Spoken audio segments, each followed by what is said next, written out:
सर्वप्रथम मी प्रतापजींचा अत्यंत आभारी आहे की त्यांनी मला ब्रँड अँबॅसेडर म्हणून माझी आणि जिनिले यांची नियुक्ती केली.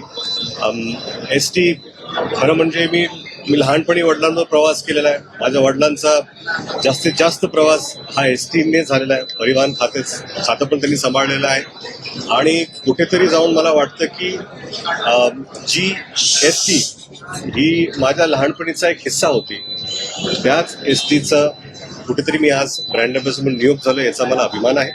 आणि माझ्या परीने, जिनिल्याच्या परीने जे काही सहकार्याची गरज असेल ती आम्ही करायला तयार आहोत. आणि परत एकदा मी तो एसटीचा जातानाचा फोटो तो आणि हो ते मी त्यांना सांगत होतो की लहानपणी म्हणजे साहेब लातूर, पुणे, इतर भागात एसटीने जायचे आणि नेहमी येऊन आम्हाला सांगायचे की कसे ते दोरी ओढायचे, पैसे आम्ही द्यायचो लहानपणी. आणि तो प्रवास त्यांनी पाहिलेला आहे आणि तोच प्रवास आम्ही पण त्यांच्याबरोबर लहानपणी केला होता. त्यांचा एक फोटो अजूनही बाभळगावमध्ये आहे, जो ते एसटी मध्ये बसलेले आहेत आणि बाहेरून एक फोटो आहे आणि ते आत बसलेत. तो जो फोटो आहे ना, तो आमच्या संपूर्ण परिवाराचा सगळ्यात जवळचा फोटो आहे. कारण काय, साहेब तिथे बसले होते जी त्यांची आवडती जागा होती आणि ती होती एसटीच्या खिडकीला बसायची.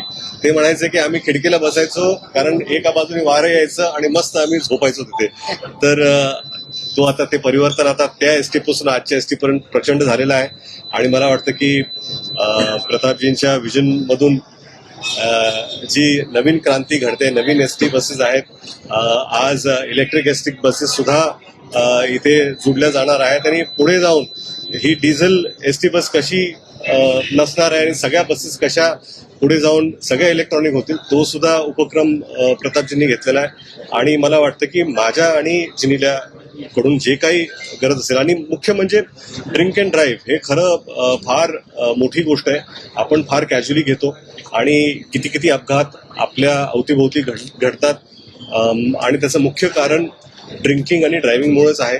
आपण सेफ्टी नियमना त्याचं पालन व्यवस्थित आपण करत नाही.